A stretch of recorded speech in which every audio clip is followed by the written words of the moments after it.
Okay, I have sunk 100 hours into Duetnightabyss. I am kinda addicted to this game.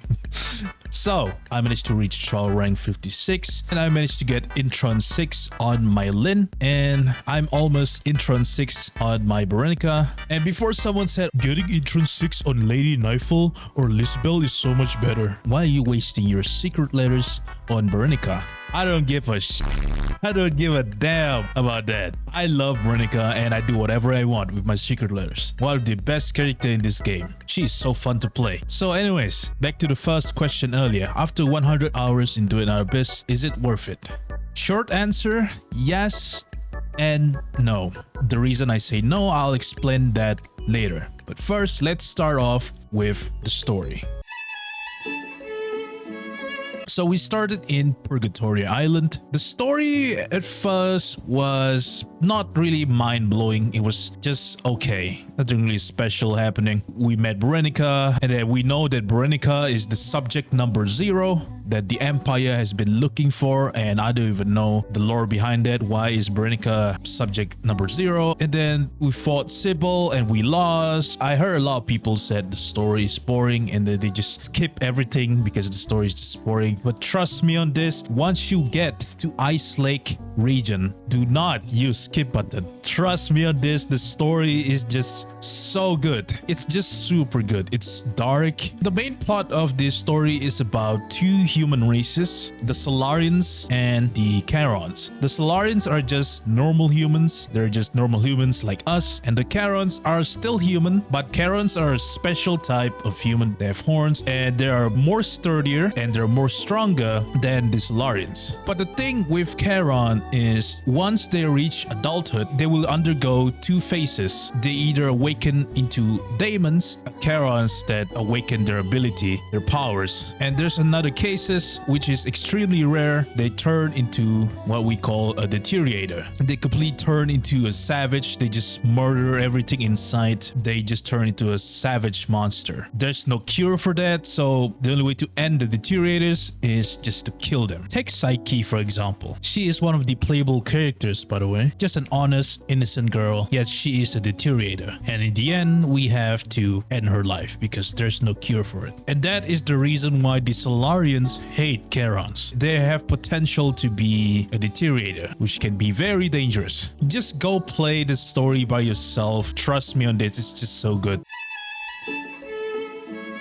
Right, combat. The combat in this game is very simple, very straightforward. There's not really a complicated combos, complicated team comp, complicated rotation. All you have to do is press E and Q and occasional right click to use your range weapon, and that's it. It's very simple, nothing really complicated. I see a lot of people that is complaining about the combat as being too simple. Honestly, with the nature of this game, it's a very grindy game, and I can kind of understand why the combat is very simple. I don't really want to sweat in a domain where I have to do the domain over and over again and I have to sweat every time. I don't want that. It's very tiring. Just grinding while shutting my brain off is just way more preferable. But don't get mistaken though, even though the combat is simple, but the character animation is very flashy. I like it. The farming system in this game, as I said on my second point earlier, it's very grindy. But the best part about grinding for materials in this game is you can just run the domain as long as you want because there is no time-gated domain or a stamina system. So you can basically farm whenever you want and how long do you want to farm. Except weeklies, because weeklies are weeklies. Also, characters are free to obtain using secret letters. I can just grind for them too. Also, I see a bunch of people complain about how grindy the system is. Honestly, I can get one character less than an hour. I don't even have to pull gacha. I don't have to pay for nothing. I just have to get the secret letters and that's it. I don't have to oh, I have to log in daily so I won't miss the characters. No, honestly, that is just such a breath of fresh air playing an anime game that is not a gacha game. Good job, Pan Studio. Okay, optimization. The reason I said no in the beginning earlier, whether if Duetnightabyss is worth it or not, because of the optimization. The game has been out for only 2 weeks and there is still a lot of major problem in this game. There's optimization issue, game breaking bugs. There's some time where I just log in the game and the volume of the game is just super loud, just blasting into my ear, even though I lowered the music in the settings. I have to do it multiple times because for some reason it doesn't save my settings. Kind of weird. Also, there's a login problem. Honestly, I encountered this login problem a lot. There's some time I have to wait 3 days for me to be able to log in the game again. I don't know, for some reason I cannot log in the game. It keeps saying login authentication failed and I have to wait like 2 to 3 days for me to be able to log in the game again. And honestly, it's kind of frustrating. And there's other problems like you can get banned. I'm not sure if that issue is still here, but I heard a lot from the community that people can get banned from just playing co-op. This game is pretty fun in my opinion, but the thing that is really like make me kind of annoyed is the bugs and everything. Aside from that, the game is fun. Endgame content. Endgame content in this game is your average kill the enemy before the time runs out. That's it. There's 2 endgame content in this game. There's one called Mystic Maze and there's one called Immersive Theater. Mystic Maze is like if you ever played Elusive Realm in Wuthering Wave, it's kind of similar to that, where you go through stages, defeat an enemy, get some buff, and then at the end you're gonna fight a boss, and that's basically it. You can get Lisbel. Keep in mind, Lisbel is very broken, so you can get Lisbel shard for free from just playing the Mystic Maze. And then for the Immersive Theater, how does this endgame works? So basically you just have to pick a good team and then you have to defeat 4 waves of enemy. After that you will be transported to a boss room, then you defeat the boss before the timer runs out, and that's basically it. And then you move on to a different floor, and the more you progress through the floor, the tankier the enemy gets. Alright, let's talk about mobility in this game. The mobility in this game is good. Honestly, I have fun just like traversing in this game. You can just jump, do a double jump, plunge. Honestly, it's pretty fun. But the only thing I don't like about the mobility in this game is the climbing. Like, I don't really like climbing because you can't really climb.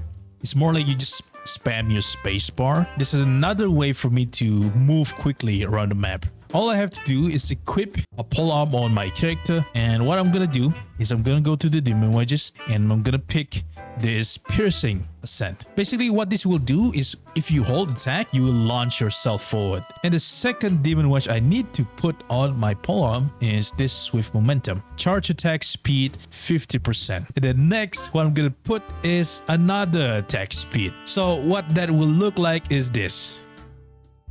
I can just basically spam this forever. I was there earlier, now I'm here in like less than 3 seconds. So let's talk about graphics. Honestly, the graphic in this game is pretty good. I don't know if you can tell I'm playing the game with the lowest graphics right now because my PC can't really handle high graphics. But honestly, despite me playing in the lowest graphics, it's still very good. It looks very beautiful. The place looks beautiful. They did a great job with the graphics in this game. I think the only problem I have with the graphics is the NPC design. It's not like they badly designed. It's just look at their face model is just bad. It's like you slap a PNG on their face. That's the only problem I have with the graphic. Other than that, it's beautiful. Alright, character customization. I'm gonna be honest, character customization is still kind of lacking. I think the only outfit I can put right now is the Christmas outfit, but that's basically it. I don't really feel like, oh, I need to buy this outfit for my character. The cosmetic is not really appealing to me yet. I don't know, it's just my opinion. I hope they add more cosmetic in the future. I'm hoping they release a cowboy outfit for Lynn. I'm 100% going to buy it. It's gonna look goated on Lynn. Pan Studio, please, I beg you guys. Okay, I think that's all I can say about Duetnightabyss. That's my thoughts on Duetnightabyss after 100 hours. So my final thoughts on what they need to improve in the future is I hope the dev make a better optimization in the future. Also, NPC design, they gotta improve it. Their design is not bad. It's just like their face model just triggers me. I don't know. It's just me, I guess. It's like I'm playing a horror game made by indie developers. That's how the NPC face looks like. It's like two JPEG images just slap on their face. Also, hopefully they fix the lip sync issue in the future. I mean, it's not really a big deal, but I really hope they fix the lip syncing in the future because the lip sync is like awful during the quest sometimes. And then lastly, I hope they add more cosmetic in the future. As I said earlier, cowboy lens skin. Add that and I'm gonna swipe immediately. So yeah, that's about it. That's my thoughts on Duetnightabyss. Overall, the game is good. I still absolutely love playing this game and I've been having a blast playing this game for 2 weeks now. It's so amazing. Keep cooking, Pan Studio.